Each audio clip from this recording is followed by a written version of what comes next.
Even the former president was shocked by this story. The former president took to his fake social media site to ask, why is Rupert Murdoch throwing his anchors under the table? Okay, that's not an expression. But you know what they say, the squeaky wheel gets the hose again, and nobody puts baby in a blender.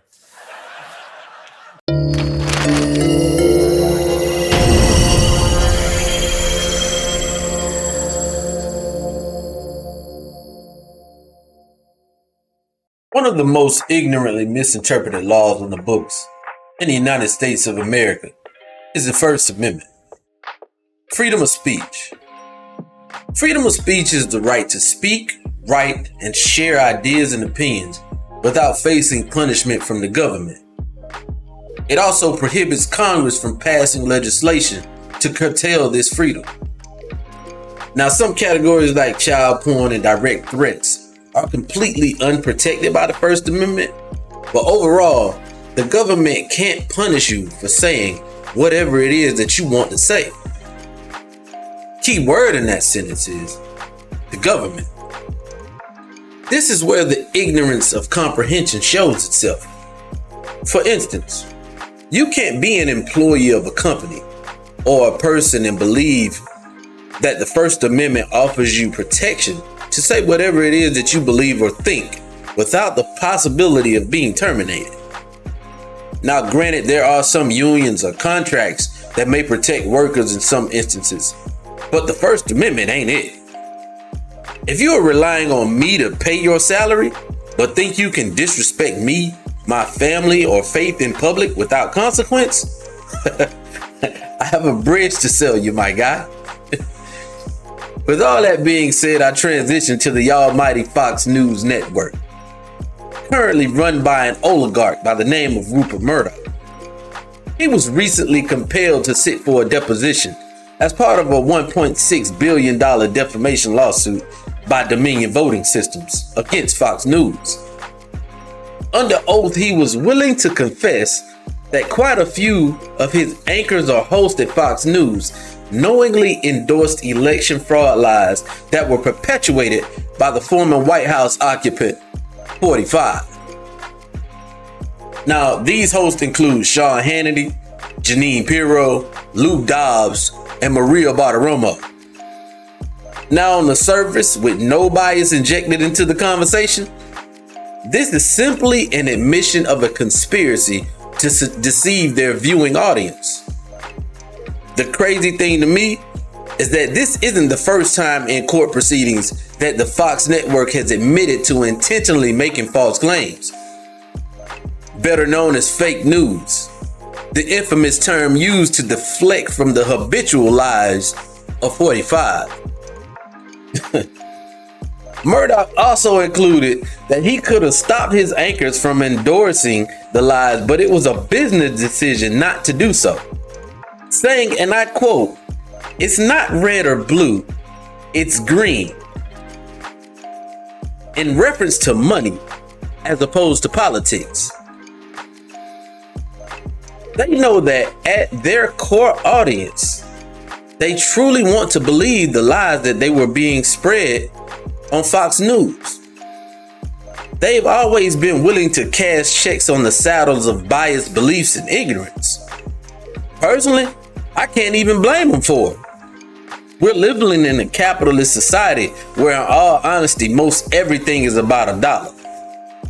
The main pushback would be the results and the influence of the lies that were being told on a daily basis. For instance, we all watched as the insurrectionists vandalized the Capitol on January 6, 2021. Those actions were a direct result and correlation of the campaign to deceive a certain segment of the American population into believing that the United States voting system was tampered with. It was a deliberate conspiracy, so much so that once this deposition was revealed to the public, 45 took to his fake social media platform to claim that Murdoch was throwing his anchors under the table. Even the former president was shocked by this story. The former president took to his fake social media site to ask, why is Rupert Murdoch throwing his anchors under the table? Okay, that's not an expression. But you know what they say, the squeaky wheel gets the hose again, and nobody puts baby in a blender.